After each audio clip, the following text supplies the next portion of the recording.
Hello guys, welcome to my YouTube channel. मैं C S Shami Saluja. देखिए, आज हम लोग जो डिस्कस करने जा रहे हैं बेसिकली यूएससीएमए के रिगार्डिंग बात करने जा रहे हैं कि सर यूएससीएमए का कोर्स करने के बाद हमारा सैलरी पैकेज कितना होता है। देखिए, किसी भी कोर्स को करने के बाद कहीं ना कहीं एक स्टूडेंट के मन में एक क्वेश्चन ज़रूर होगा कि सर मुझे किन कंपनीज़ में जॉब मिल सकती है और मेरा स्कोप क्या होगा, कितना टाइम इसमें लगने वाला है, क्या क्या इसकी एलिजिबिलिटी क्राइटेरिया है। तो ये सारी बातों को आज हम लोग क्या करने वाले हैं, डिस्कस करने वाले हैं। तो आप वीडियो को एंड तक देखते रहिए। मैं आज आपको यूएससीएमए का पूरा करिकुलम बताऊंगा, उसकी एलिजिबिलिटी क्राइटेरिया के बारे में बताऊंगा, एज वेल एज आपको किन कंपनीज़ में जॉब मिल सकती है, इसके जॉब के क्या प्रोस्पेक्टिव्स हो सकते हैं। सो आप एंड तक वीडियो पे बने रहिए और आप हमारे चैनल को लाइक एंड सब्सक्राइब कर दीजिए ताकि आपको सारे नोटिफिकेशन रिगार्डिंग इंटरनेशनल कोर्सेस आपको मिलते रहें। चैनल नीचे आप बेल आइकन पर क्लिक कर सकते हैं।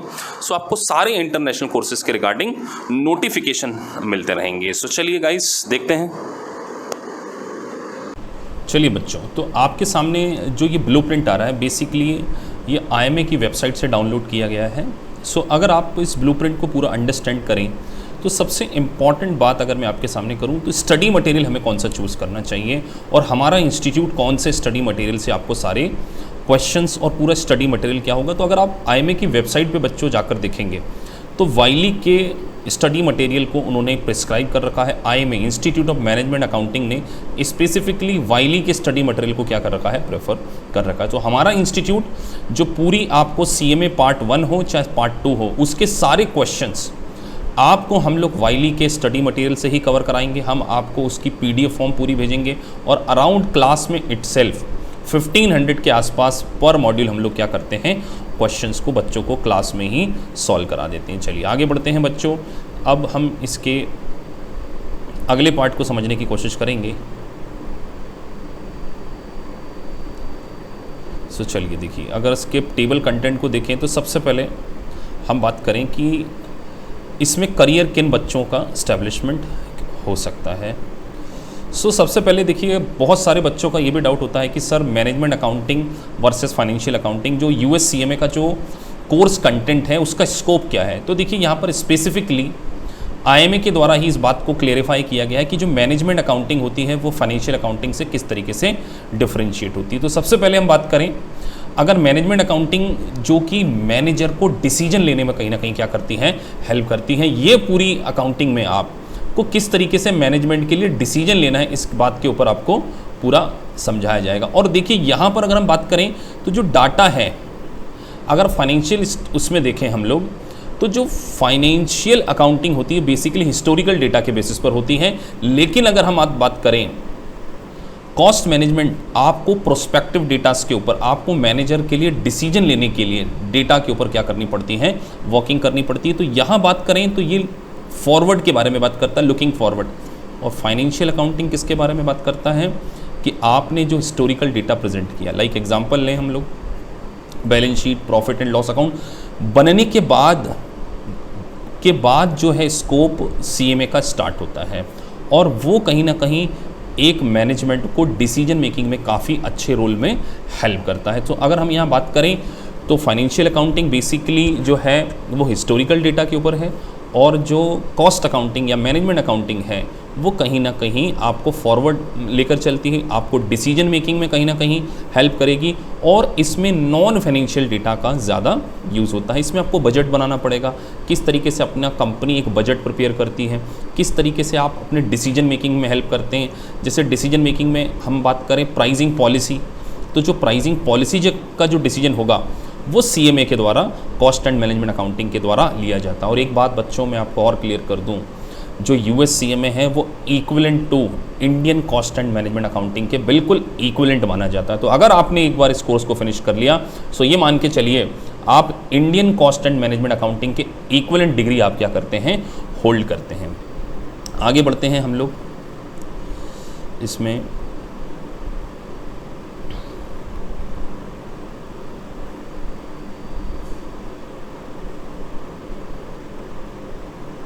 अब अगर हम बच्चों देखें सैलरी पैकेज, देखिए ये सैलरी पैकेज आपको बिल्कुल आईएमए की वेबसाइट से ही पता चलेगा।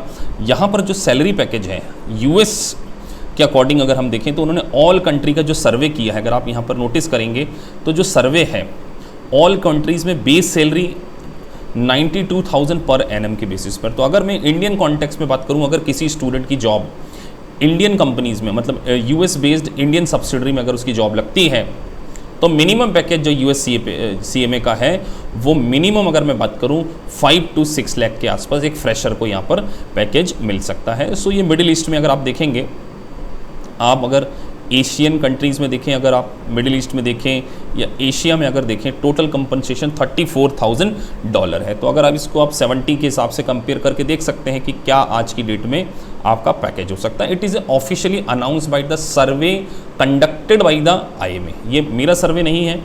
दूसरी बात हम बात करते हैं कि सर CMA कब कंसीडर करना चाहिए, इसकी क्राइटेरिया अगर हम बात करें सर, इसकी एलिजिबिलिटी रिक्वायरमेंट, तो देखिए वेबसाइट में IMA में स्पेसिफिकली बता रखा है hold bachelor degree of any related profession certificate, hold bachelor degree from any accredited college university. तो आप किसी भी फील्ड में, अगर आप कॉमर्स फील्ड के हैं चाहे नॉन कॉमर्स फील्ड के हैं, आपने किसी भी फील्ड में अगर डिग्री होल्ड कर रखी है, अगर आपने बैचलर डिग्री होल्ड कर रखी है, सो आपको इसमें आप इजीली क्या कर सकते हैं, इसमें एडमिशन ले सकते हैं। एक सेकंड, सो हम आते हैं यहाँ। तो आपके पास एक बैचलर डिग्री होना चाहिए अगर आप इस कोर्स को ऑब्टेन करना चाहते हैं, या अगर आपके पास 2 ईयर वर्किंग प्रोफेशनल एक्सपीरियंस है तो भी आप इस कोर्स को क्या कर सकते हैं, ज्वाइन कर सकते हैं। उसके बाद इसका रजिस्ट्रेशन के लिए वेबसाइट है इंटर इंटू CMA, विजिट आप www.cmacertification.org पे जाके विजिट कर सकते हैं और बेटर जानकारी के लिए। चलिए आगे बढ़ते हैं। How to register. सो देखिए रजिस्ट्रेशन के लिए अगर आपको CMA का रजिस्ट्रेशन कराना है तो सबसे पहले आपको IMA की वेबसाइट www.imanet.org CMA सर्टिफिकेशन पे वेबसाइट पे जाकर आपको क्या करना पड़ेगा, आपका रजिस्ट्रेशन कराना पड़ेगा। और रजिस्ट्रेशन कराने के बाद आप प्रोमेट्रिक सेंटर को चूज़ कर सकते हैं कि किस टेस्टिंग सेंटर के ऊपर आप अपनी एग्ज़ाम को अपीयर करना चाहते हैं। सो उसके लिए आपको ये सारी डिटेल www.prometric.com के ऊपर भी मिल जाएगी। आगे बढ़ते हैं। अब सर एग्ज़ाम फ़ीस, तो देखिए एग्ज़ाम फ़ीस अगर मैं बात करूं सो ये कोर्स काफ़ी मतलब इकोनॉमिकल भी कहूँगा, क्योंकि अगर आप MBA के वक्त से कंपेयर करें या दूसरे प्रोफेशनल कोर्सेज से कंपेयर करें तो मिनिमम कॉस्ट 3 से 4 लाख रुपए लग जाती है। लेकिन अगर US CMA जो कि आप केवल 8 to 9 मंथ के अंदर कंप्लीट कर सकते हैं, अगर उसकी फ़ीस के बारे में बात करें बच्चों, सो सबसे पहले देखिए आपको प्रोफेशनल फ़ीस जो है non refundable CMA entrance fees $250, उसके साथ एग्ज़ाम फ़ीस तो $415 आपको एग्ज़ाम फ़ीस पार्ट 1 के लिए पे करनी पड़ेगी, और रीशेड्यूल अगर आप कराना चाहते हैं तो $50। सो अगर मैं ऑन एन एवरेज के बारे में बात करूं तो 400, 200, 600 मतलब ओवरऑल $800। और अगर हम बात करें इसको इंडियन टर्म्स में कन्वर्ट करें तो अप्रॉक्स 60,000 आपकी क्या है एक 1 पार्ट के लिए कॉस्ट आती है। अगर इसे दोनों पार्ट को कंपेयर कर लें तो 1 लाख के अराउंड आपकी कॉस्ट आएगी। और कोचिंग फ़ीस अगर आप एक्स्ट्रा कोचिंग करते हैं तो उसकी फीसेस अलग होती है। तो काफ़ी इकोनॉमिकल कोर्स। और दूसरे रिस्पेक्ट में बात करूं वर्किंग प्रोफेशनल के लिए बनाया गया कोर्स, और इंटरनेशनल रिकॉग्निशन आपको इस कोर्स में मिलती है। सो आपको काफ़ी इकोनॉमिकल कोर्स लगेगा कंपेरेटिवली अदर्स कोर्सेज के कंपेयर में, जो कि इंटरनेशनल कोर्सेज हैं उसको कंपेयर करें। चलिए आगे बढ़ते हैं। अब इसकी एग्ज़ाम कब होती है इसके बारे में बात करें तो देखिए जो एग्ज़ाम का जो विंडो है, आप इसको साल में देखिए कितने बार, आपके पास फ्लेक्सिबिलिटी कितनी अच्छी है। जनवरी टू फरवरी में आप एग्ज़ाम दे सकते हैं, जनवरी में भी इसकी एग्ज़ाम होती है, फरवरी में भी होती है, मई में भी होती है, जून में भी होती है, सितंबर में भी होती है और अक्टूबर में भी होती है। मतलब साल में अगर देखें तो 6 बार बच्चों जिसकी एग्ज़ाम होती है। मतलब आपको एग्ज़ाम के लिए ज़्यादा वेट नहीं करना है। जब आप प्रिपेयर हैं, जिस टाइम आप रेडी हैं, उस टाइम आप क्या कर सकते हैं, इस एग्ज़ाम में अपीयर हो सकते हैं। और इसका जो रिज़ल्ट है, देखिए रिज़ल्ट भी काफ़ी जल्दी डिक्लेयर होता है। जनवरी का result 3rd week of February में डिक्लेयर होगा, और फरवरी का रिज़ल्ट जो है 1st वीक ऑफ अप्रैल में क्या होता है, डिक्लेयर किया जाता है। अब उसके बाद बात करें सर पासिंग मार्क्स और कोर्स कंटेंट के बारे में।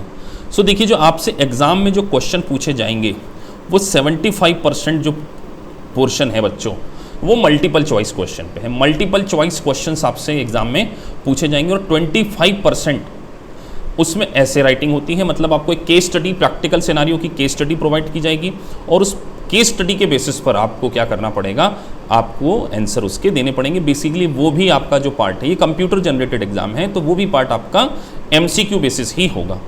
अब एक बात करते हैं, बड़ी यूनिक बात, आपको एग्जाम में इटसेल्फ इस बात का नॉलेज लग जाएगा। क्यों?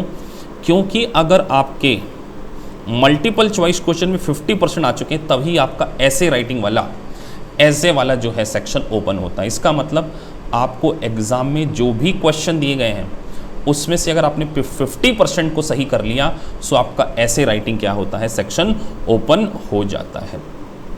अब बात करें सर इसके पासिंग मार्क्स के बारे में, तो देखिए 500 मार्क्स के एग्जाम में क्वेश्चंस पूछे जाते हैं, 1 और 2 दोनों उसमें बात करें, सो 500 मार्क्स के आपसे क्वेश्चन पूछे जाएंगे और पासिंग मार्क्स बच्चों 360 स्कोर आपको करना पड़ेगा सोर्स ऑफ IMA। सो अगर मैं बात करूं मोटा मोटा 72% आपकी पासिंग मार्क्स है, तो जिस सिलेबस में बेटा 72% मार्क्स पासिंग मार्क्स हो, तो कहीं ना कहीं उसमें आपको high level of competency maintain करनी पड़ेगी। क्योंकि आप देखिए इंडिया में अगर कोई भी आप एग्ज़ाम देते हैं, सो ऑन एन एवरेज अगर हाईएस्ट लेवल पे भी मैं बात करूं, चार्टर्ड अकाउंटेंसी, कंपनी सेक्रेटरी या कॉस्ट एंड मैनेजमेंट अकाउंटिंग, वहाँ पे पासिंग मार्क्स 50% होती है, लेकिन यहाँ पे पासिंग मार्क्स 72% है। तो हमारा इंस्टीट्यूट इस बात को ध्यान में रखते हुए बहुत सारे मल्टीपल चॉइस क्वेश्चंस आपसे क्लास में ही हम लोग इसी रीजन से सॉल्व कराएंगे, और जब तक आप हमारे मॉक टेस्ट में 85 to 90% की एक्यूरेसी अचीव नहीं कर रहे हैं, हम आपको ये नहीं बोलेंगे कि आप अपना रजिस्ट्रेशन कराइए और एग्ज़ाम दीजिए। जब आप 90% आप अचीव कर लेते हैं हमारी क्लास में, हमारे मॉक टेस्ट में जो क्वेश्चंस हम आपको देते हैं, once you will achieve 90% marks, then we will say you कि आप अपना एग्ज़ाम बुक कीजिए, क्योंकि आप फिर क्या है एग्ज़ाम पास करने के लिए एलिजिबल हैं। क्योंकि हम नहीं चाहते कि बच्चों की फ़ीस बार बार हो और उनका कॉन्फिडेंस कहीं से भी ब्रेक हो। सो ये बच्चों ओवरऑल इसका पैटर्न था। अगर मैं बात करूं, अगर मैं आपको नटशेल में बताऊं, तो 2 पार्ट्स होते हैं इसमें, पार्ट 1 और पार्ट 2। पासिंग मार्क्स बच्चों आपकी इसमें 72% है, और आप साल में 6 बार इस एग्ज़ाम को क्या कर सकते हैं, बुक कर सकते हैं। Eligibility criteria just BCom graduate, अगर आप केवल एक ग्रेजुएट हैं किसी भी स्ट्रीम से, तो आप USCMA के लिए क्या होते हैं, क्वालिफाइड होते हैं। और बच्चों एक बार अगर आपका USCMA क्लियर हो गया, तो आपको मल्टीनेशनल कंपनीज़ में क्या है, काफ़ी अच्छे लेवल पर जॉब मिल सकती है। चलिए आगे, अब मैं आपको इसके थोड़े से स्टडी पैटर्न के बारे में बताता हूँ कि इसमें किस प्रकार के क्वेश्चंस कवर हैं, किस प्रकार का स्टडी मटेरियल के बारे में मैं आपको, ये मैंने टेक्स्ट बुक खोली है। अगर मैं यहाँ पर आपको पूरा CMA की हॉक इंटरनेशनल के कंटेंट से मैं आपको, तो देखिए पहला पार्ट, अगर सेक्शन, ये पार्ट 1 के बारे में बात हो रही है CMA पार्ट 1, तो पहला पार्ट है फाइनेंशियल स्टेटमेंट की। फाइनेंशियल स्टेटमेंट में तो देखिए बच्चों यहाँ आपको IFRS, international financial reporting standard, US GAAP का पूरा नॉलेज मिलेगा। किस तरीके से IFRS के अकॉर्डिंग आप बैलेंस शीट बनाएंगे, किस तरीके से आप इनकम स्टेटमेंट को प्रिपेयर कर सकते हैं, वो सारी चीज़ें आपको यहाँ पर नॉलेज दिया जाएगा। तो बैलेंस शीट, इनकम स्टेटमेंट और IFRS और US GAAP, बिकॉज ये करिकुलम, तो सोचिए इंडिया में बहुत सारी US कंपनीज आज अपना एग्जिस्टेंस में है, तो आपको US GAAP at the same time IFRS का नॉलेज यहाँ पर मिलने वाला है। तो सेकंड बात करें हम लोग फाइनेंशियल स्टेटमेंट, इसका पहला पार्ट होगा जिसमें आपको बैलेंस शीट बनाना, इनकम स्टेटमेंट से रिलेटेड क्वेश्चन, कैश फ्लो से रिलेटेड, कंपैरेटिव इनकम से रिलेटेड। तो फर्स्ट पार्ट में आपको फाइनेंशियल स्टेटमेंट की टर्मिनोलॉजी से को समझाया जाएगा। उसके बाद बात करते हैं कुछ थ्योरेटिकल फ्रेमवर्क, किस तरीके से इंटरनेशनल अकाउंटिंग स्टैंडर्ड डिज़ाइन होते हैं, उसके फ्रेमवर्क, बैलेंस शीट की जो आइटम्स होती हैं फाइनेंशियल स्टेटमेंट की, cash and cash equivalent, account receivable, अगर जिसको हम इंडियन टर्म्स में डेटर्स बोलते हैं, उसके किस तरीके, सारे मल्टीपल चॉइस क्वेश्चन आएंगे, वो सारे क्लास में हम कवर करेंगे। इन्वेंट्री की अकाउंटिंग कैसे होगी, account receivable, investment, property, plant and equipment, so PPE में किस तरीके से आप लोगों को डेप्रिसिएशन लगाना है, किस तरीके से आपको रीवैल्यूएशन करना है, किस तरीके से आप असेट्स को डिस्पोज ऑफ करते हैं, उसकी अकाउंटिंग कैसे होती है, एक्यूमुलेटेड डेप्रिसिएशन, फिर इन्वेस्टमेंट में फेयर वैल्यू में किस तरीके से अकाउंटिंग होती है, हेज अकाउंटिंग कैसे होती है, लॉन्ग टर्म इन्वेस्टमेंट की अकाउंटिंग कैसे होती है, ये सारी बातें आपको कहीं ना कहीं इसमें सिखाई जाएंगी। इंटेंजिबल एसेट्स का अमोर्टाइजेशन है, वैल्यूएशन ऑफ गुडविल है, reclassification of short term debts है, वारंटी लायबिलिटीज़ हैं, accounting for income tax also you gonna learn from us, accounting from income tax की अकाउंटिंग कैसे होती है, lease, finance lease, operating lease. So देखिए curriculum को इस तरीके से डिज़ाइन किया गया है कि अगर आप इस पूरे करिकुलम को बच्चों अच्छे से पढ़ लेते हैं, देखिए रेवेन्यू रिकॉग्निशन, इनकम स्टेटमेंट में रेवेन्यू को किस तरीके से रिकॉग्नाइज किया जाएगा, इनकम मेजरमेंट। सो आपको पूरा financial as well as accounting और कॉस्टिंग का इन डेप्थ नॉलेज यूएससीएमए को करके हो जाता है। और बच्चों अगर आपका एक बार यूएससीएमए निकल गया तो आपके जॉब के प्रोस्पेक्टिव्स काफ़ी अच्छे हो सकते हैं। अब मैं आपको थोड़ा सा जॉब आपको कैसे मिल सकती है, इसके लिए मैं आपको थोड़ा सा कुछ वेबसाइट्स पर, जॉब पोर्टल्स पे लेके चलता हूँ और आप यहाँ देख सकते हैं कि आपके जॉब के प्रोस्पेक्टिव्स क्या हो सकते हैं। तो बच्चों आप लोग देख सकते हैं वेबसाइट पे भी, जहाँ पे स्पेसिफिक वैकेंसीज मेंशन है, CMA, ICWA, CMA मतलब कॉस्ट मैनेजमेंट अकाउंटिंग। उसके बाद हम बात करें CA, CFA, देखिए CMA और ICW दोनों मेंशन है। इसका मतलब यहाँ पर जो रिक्वायरमेंट्स है CMA कॉस्ट एंड मैनेजमेंट और Indian institute of cost and work account, दोनों के लिए स्पेसिफिक रिक्वायरमेंट्स अवेलेबल है। अगर आप यहाँ पर भी देखेंगे तो अकाउंट एग्जीक्यूटिव की जो प्रोफाइल है उसमें भी CA inter as well as CMA के लिए वैकेंसीज़ हैं।